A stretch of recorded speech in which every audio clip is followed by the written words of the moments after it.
Okay, welcome everybody. Thank you for attending this afternoon. Yes, so today's session is short and sharp. It is part one of three, and I'll share details on the following two sessions towards the end of this call. The focus really is around the topic of security operations, specifically in terms of how we can make sure that the board and execs are understanding the benefits and also how to make sure cost and other factors are predictable. So my name's Luke. I'm the Microsoft practice lead at CyberOne. My role really is to make sure that any service we provide that uses a Microsoft technology in some way is delivered to the highest possible standard. And one of the things that we do is an MXDR service, and that frames some of the conversation for today. So without further ado, I'll just bring the agenda up. So at a high level, what we'll be talking about is why you need managed security and some of the benefits behind it, what good looks like. So if you were to look for a managed security provider, what are the things you should be keeping an eye out for? Critically, number three then is around cost. So how can you understand the cost and also how to control the cost going forward? Obviously, very important. And then finally, how to measure value. And I'll be giving you some ideas about how you can make sure that the service you're receiving is of the right standard and that you have ways to prove that to the senior leaders of your businesses. Um, just to mention that CyberOne as an organization, we are an MSSP. We're highly accredited in a number of areas that you can see at the bottom. The main thing to highlight is that we are accredited by CREST for security operations, which gives us some credibility to talk about these topics today. So, in terms of part one, why you need managed security and why you need it now.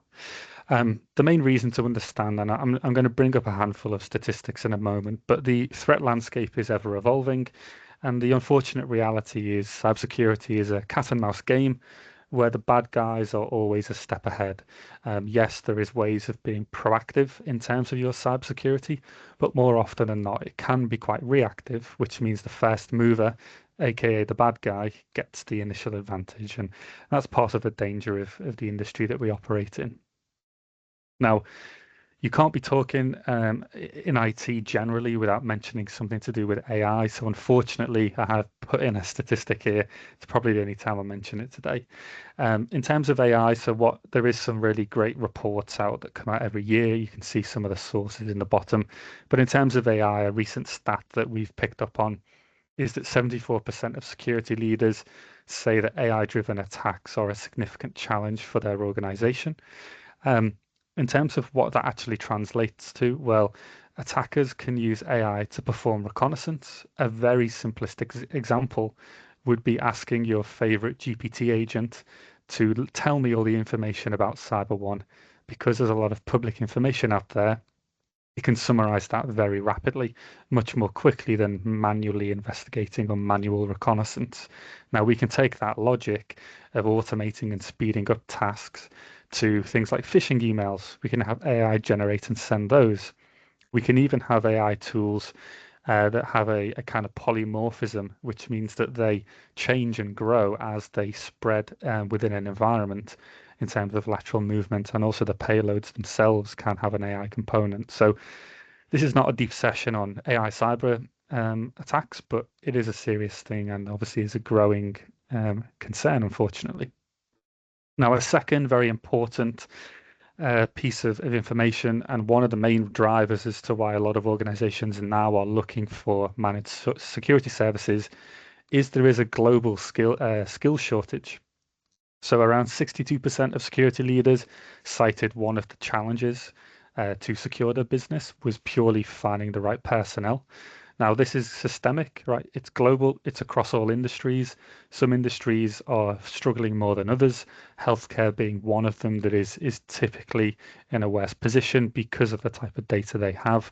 But what this means is that if organizations cannot hire the skills internally, or maybe those skills are very expensive, they often turn to service providers to fill that gap.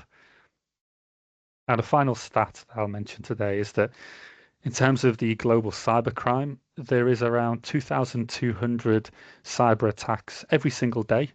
That was the average across 2025. If you break that down into seconds, it's an attack about every 40 seconds. So if you think about it, throughout the course of this presentation, there's going to be dozens and dozens of cyber attacks happening. And one of those could eventually be your business, and is the reality. Year on year, so looking from 2024 up to 2025, global cyber attacks rose by 30%. That's a massive increase on already a very large number. So again, these are the reasons why organizations, perhaps like yourselves, are looking for expertise externally. Now, I won't labor these points because I think we all appreciate the potential consequences, but if you were unable to secure your organization, you will have issues such as legal or regulatory consequences that could result in lawsuits or just financial penalties. Loss of revenue because your business could be, well, ultimately stopped. If you produce something, if you provide services, those could come to a halt. Not to mention the actual recovery process of bringing yourselves back from the brink of a cyber attack. Obviously, it costs a lot of money and is going to affect your bottom line. Something that a lot of organizations don't consider is intellectual property. If you are an organization with something unique about you, you create or produce something, maybe you deal with a lot of data. Some of that may be unique to you and may actually be part of the reason your business is successful. Imagine the famous KFC recipe or the Coca-Cola recipe. That's their IP. If that was to be leaked, for example, that would be pretty bad for those organizations. Reputational damage, a massive one. I would say this is an area that the board will be perhaps most concerned about. If your organization is in the public sphere in some way, then loss of customer trust, damage to the brand, being in the newspapers for all the wrong reasons is huge. And that can obviously have a knock-on effect in terms of the financial stability of the organization. In terms of cyber insurance, again, something that gets overlooked. We could do a whole topic on cyber insurance, to be quite honest, and quite possibly we will do a webinar on that at some point soon. But really, the insurer will find any way to avoid paying out. They'll try to find flaws in your security, and when they find a flaw, they'll use that as a gotcha, and they'll avoid that payout. Also, of course, if you are attacked, your insurance premiums will go up. The same way if you crash a car, you pay more the next year. Well, if your business is attacked and breached, guess what? Your insurance premiums will increase by quite a large amount. And then finally, the final one here around disciplinary action is actually just becoming a real thing. In the UK, there's various additional regulations coming in this year. Some of those actually have an element of them, which is to question whether people in the C-level roles have done a sufficient job to protect their organization. So it is possible actually that individuals will be basically told, look, you didn't do the job you're supposed to do, your business got compromised, and now you're going to be, disciplined, aka fired in most cases, if we're being blunt about it. So I'm sure we will appreciate the dangers. I just wanted to reiterate some of the consequences of a cyber attack. Okay, so why has it become the norm, and why is it increasingly becoming the norm to outsource your security operations? So one of the main reasons is that, well, staffing is very difficult. If we take a look through those bullet points, what you need to consider is that if you're going to have an internal SOC operation, there's no use that just being 9 to 5, because the attackers are not going to be there 9 to 5. They will attack you at 2 a.m. in the morning. They'll attack you on the weekend. They'll attack you over the Christmas period. And if you operate a 9 to 5 security team, they won't be online to do anything about it. So the first bullet point there means, yeah, you have to have a 24/7 by 365 security team. Every hour of every day needs to be covered by real humans who are protecting your business. If you do the maths on that, 8 times 3 is 24. So there's 3 shifts of 8 hours. Really, you need more than one individual personnel active within the 8-hour shift, which means at absolute minimum, you need 6 individual people to fill those 3 different shifts across a 24-hour period. Now, that doesn't account for someone being sick, someone leaving the business, maybe they've had a child, maybe it's a public holiday in your country, etc., etc. If you're going to try and have some buffer in that number, then typically organizations will aim for 8 total analysts within their security team. And now you've got the challenge of, well, that's expensive. You've got 8 salaries. Um, you've got to find those people, which, as we talked about on the intro slide, is very difficult because there is a skills shortage globally. If you are able to find and hire those 8 people, you've got to retain them, which means you need to be, of course, paying them more over the years. You need to be giving them other, complementary elements beyond just their salary. For example, paying for them to do CISP or other security accreditations. You also need to factor in that some of these people will leave ultimately. So a way to retain those staff is always a growing challenge for any business. That's a high level view as to why staffing in and of itself is very difficult. Now, the second major reason why companies are looking to outsource their security operations is actually the technology itself. So if you were to go to a SOC provider such as ourselves, we have a range of technology that we can bring to you that we've already invested in or developed ourselves. Now, if you were going to stand up the same function internally, you would have to invest in the technology and perhaps even consider developing your own bespoke solutions for specific use cases for your business. There's obviously a cost there. There's the also the headache, frankly, of managing multiple technology vendors and dealing with renewals and negotiations on prices of your security tools. Um, as I mentioned previously on the intro slide as well, threat actors continue to evolve. We know they're using AI in their attacks now, but beyond that, they would evolve anyway. Okay, so the cat and mouse game that I referenced, the attacker always has first mover advantage. And to be quite frank, your internal security team are likely to only have a view of your business, whereas a managed service provider will have a view of lots of businesses. So, an example, if a managed SOC provider has 100 customers and they protect 100 organizations, they've got 100 different, real world examples of where threats have emerged, where they've stopped those cyber attacks from spreading. And that gives them a real great breadth and depth of experience. Of course, if you only have an internal security team, the experience cannot really be as broad as a service providers can. So I've outlined some of the reasons as to why you may need to look into managed security operations. Now, what we need to understand next is what good looks like. It's all great saying, okay, this kind of makes sense to us, but how do we understand what to actually look for? So first things first is you should be looking for what's called a managed extended detection and response service. You could also sometimes refer to this as an MDR service or a managed SOC.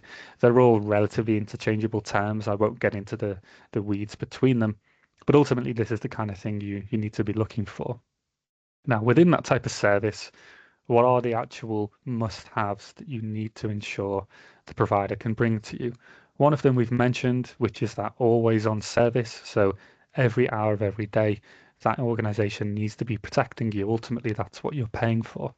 Now, to back that up, what that service provider should offer as standard, I might add, is contractual SLAs. So in your contract with them, there should be defined service level agreements that explicitly describe the criteria that the service provider has to align to. Um, Beyond that, if the service provider misses those SLAs, there should be some kind of penalty for them. Ultimately, it is their job to protect you, and if they miss an SLA, you could argue they've not protected you, and therefore there should be some kind of penalty. Usually that's in the form of some kind of credit system where the service provider will reimburse an amount of credits to you. The third one along often gets overlooked. This is around how you control your own data. So data sovereignty really it's just that. It's where is the data that my organization has? Where is that being stored? Okay, because if all of the data and telemetry from your security operations is being sent outside of your network and into the service provider's network, you now have doubled your threat landscape, okay? Because if you were compromised, then guess what? Your data is compromised. If the service provider was compromised, your data is also compromised because there is now 2 copies of all of your data. What we would recommend is that you choose a service in which the actual core security technology sits within your own network. And that then gives you full data sovereignty, aka full control over your own data. It also means that if you're having a bad experience with that service provider, you can exit the contract with them and you can be safe in the knowledge that your data is still only within your own network. Now, there's some nuance to this that is time something we can cover in a future session, but something very important there is that data security element. Next, we have some kind of cadence or regular check-in. So we'd recommend something like monthly service reviews with some kind of reporting. The idea being that once a month or perhaps once a quarter, you have a check-in period with your service provider. They should be presenting to you the statistics of how they've protected you. So the number of threats they've discovered, the number that they've prevented, how they did that. Was there any trends to those threats? Did they identify any vulnerabilities or gaps in your security? These are things that should be called out to you. Now, they should also, similar to the SLAs here, they should be defining KPIs. Sometimes these are contractually based, sometimes they're not. But the idea would be to make sure that they have defined KPIs for mean time to detect, respond, and contain, so that you know if they fall outside of those, you have an argument to say, look, we're not getting the service that we believe we should be, and you can challenge them about that. They should also offer proactive threat hunting and threat intelligence, meaning they're actually actively looking for threats rather than just being reactive. Very important. They should also, and this one seems a bit silly, but they should actually have a full response and containment service. You will find that if you go to market looking for a managed SOC service, there is a lot of providers who only do alerting. Okay, so they will tell you there is a detection, they'll tell you a threat has been discovered, but they won't actually respond and contain to it. And that means that you're not really receiving a full security operation capability, because ultimately the thing you care about is that response and containment, the stopping of the threat. Number 8, the service should be customized to you. So off-the-shelf things are great. They often come at a competitive price. But if the service is not tailored to your organization and the unique parts of your organization, it can only be so effective in securing you. So having a way to reassure or confirm that the service provider has customized it for yourself is very important. Then finally, pricing. I'll come on to pricing more in more detail shortly, but the pricing should be predictable and there should be no hidden charges. So these are, the 9 major things. Of course, they're not the only things, but they're 9 major things that we would recommend you look for in a managed service provider. Okay, so cost. Cost very important. So in terms of log ingestion and retention on the left-hand side, you need to consider the ingestion volume into the SIEM tool, such as Microsoft Sentinel. You need to consider whether you're ingesting any data into a data lake, which is a form of cold storage. And you need to consider the retention period. So how long are you storing that data for? These are factors that will cost you money, so you need to understand them. On the next slide, I'll talk about how you can do that. If we look in the middle then, the managed service itself, you have 3 typical pricing models: per user per month, per device per month, and events per second. Again, I'll talk about the pros and cons of those shortly. You may want to consider any add-on services beyond the SOC itself. So an incident response retainer, quite common. Dark web monitoring, becoming more common. You may also want dedicated analysts to be allocated to your organization to give you that kind of white glove bespoke service as well. Then finally, on the right-hand side, just be wary of additional service fees.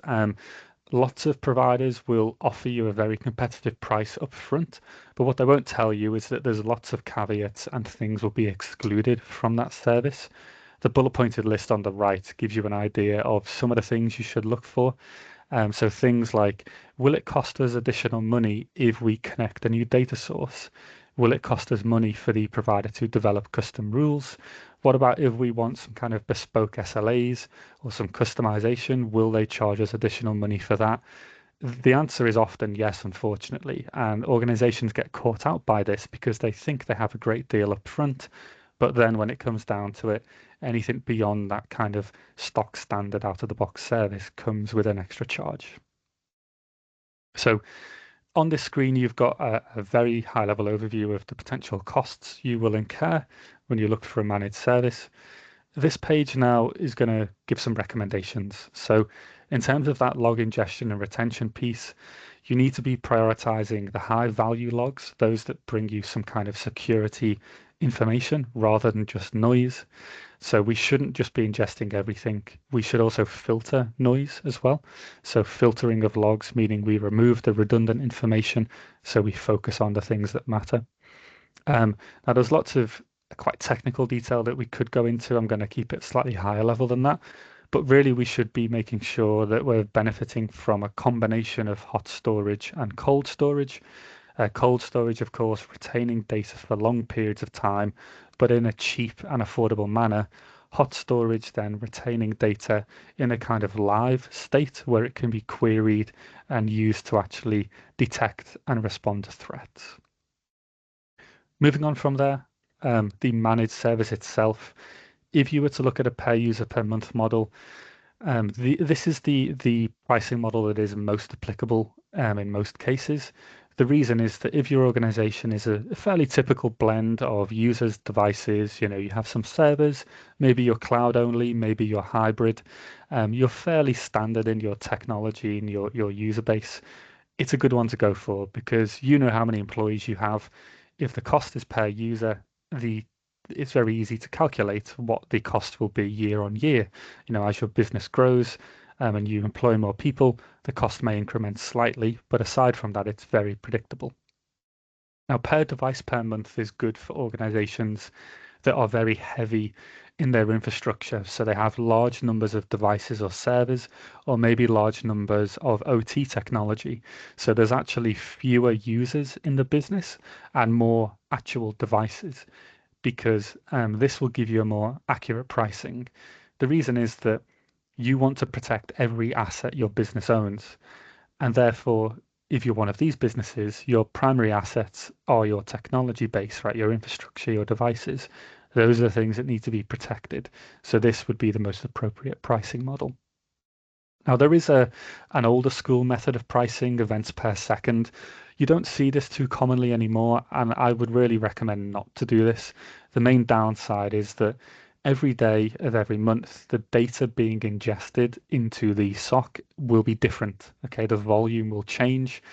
Today, it might be 50 gigabytes a day. Tomorrow, it might be 75 gigabytes a day, which means that month on month, your bill is going to fluctuate. One month, it'll be high, one month, it'll be low. And that makes it very difficult to predict your cost, which of course is difficult from a reporting perspective. The add-on services, my main recommendation there is try to negotiate some kind of bundled pricing. So rather than paying for each individual service as a separate cost, try and bundle them together to get some kind of discount and negotiate that with the service provider. And then in terms of those additional service fees, the main takeaway here is you want to request all-inclusive pricing. You need to be very firm about this. You need to be, very, very candid with the service provider and say, we want your best and final price that includes everything within your service. We don't want any hidden fees. We don't want any additional fees creeping up, a couple of months down the line. We want your best and final price now, because that will allow you to predict your costs going forward.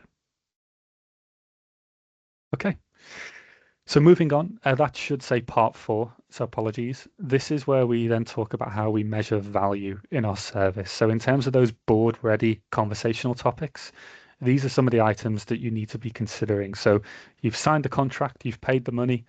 Okay, how do we prove the value? How do we prove we're getting what we paid for? So SLA compliance, as mentioned before, there should be those contractually agreed SLAs. The service provider should also give you transparent insight into whether they are hitting or missing those SLAs. That should be either through some kind of live dashboard, which would be the perfect world. If that's not possible, then you need some kind of monthly report where they're very clearly and being very transparent around their SLA adherence. Ultimately, if they're not being transparent about it, Personally, I would have a question over that because if you're not telling me the real numbers, well, perhaps you're lying to me. Next one along is KPI compliance. So again, we want the service provider to be transparent. We want them to be showing us how well their service is performing. So how quickly do they actually detect and then respond and contain to threats? What are the timelines? Does it take them 5 hours to respond to a P1, or does it take them 5 minutes to respond to it? The difference there would be ginormous because if that was a real threat, that time difference could be the difference between your business really suffering and your business being actually perfectly okay. So KPI compliance, again, they should be transparent. Some kind of dashboard or report should show you this information every day of every month. We've then got service reviews. So you should have an aligned customer success manager. That person should be championing your organization. They should be going to bat for you. They are basically your main conduit into the service provider. And that individual should be, the very personal connection you have into that business. The idea being they're there for you when you need them. You can pick up the phone, you can email them, you can contact them on Teams.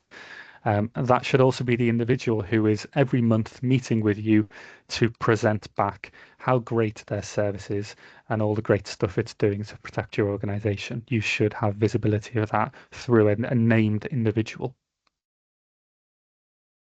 Then in terms of log optimization, now unfortunately there are providers out there who, let's say, are incentivized to actually drive your log costs up because it generates more money for them.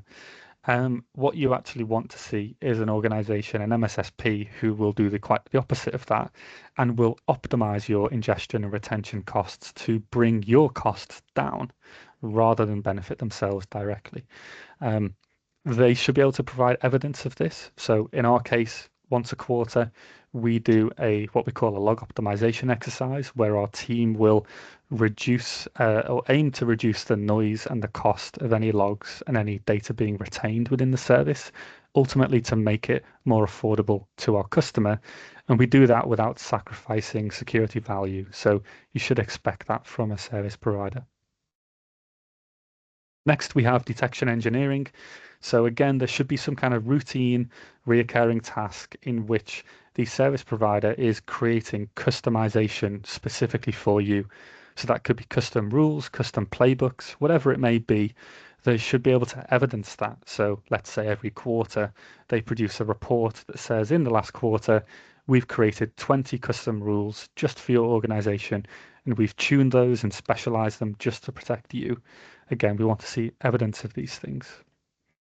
Then finally, threat hunting. Again, they should be providing some kind of report or some kind of dashboard that shows you every month or every quarter they've conducted proactive threat hunting tailored to your organization, and that they've, again, can evidence that in some way rather than just them saying, yeah, sure, we do it. You want to see the evidence. So these are some of the things that you can then take to the board and you can prove value from. Okay, we're receiving a good service because we've got evidence to suggest that all of these things have been done to the standard we expect. Okay, so I'm going to close us out. Just to highlight that as part of attending this session, you will receive an email that will include the MXDR Buyer's Guide. It's a more extensive version of what I've talked through today, so it gives you all the great learnings that you've just heard. We'll also share the recording of the session, so feel free to distribute that as you wish. Now, what I would say is in yellow there, if you currently have a MSSP who provides your SOC, but you want an independent review of that, CyberOne are here to help. We can come in and have an independent, genuine assessment of that existing SOC that you use. And we'll provide you with a report that says all the good things and all the things to improve about your current provision. Now, last but not least, I did mention this is part one of a three-part series. You can see we've got a number of upcoming webinars. So in next week on the 3rd of December, I'm going to spend more time talking around those KPIs that I mentioned. So mean time to detect, respond, and contain. In the middle, if you're interested in having a summary from Microsoft Ignite, our Microsoft Alliance Director is going to be running a session to detail all of that for you next Thursday. And then the following week, the 11th of December, will be the closeout of our three-part series, where we're going to talk about how you can go from an RFP in terms of designing and documenting that process, all the way to actual onboarding and execution of that SOC. So going from no security operations up to a managed service. Okay, so with that said, just over time, thank you all for attending. We really do appreciate it. Any questions or comments, I'll pick those up after the call. Feel free to email myself or anyone here at CyberOne, and we'll be happy to help.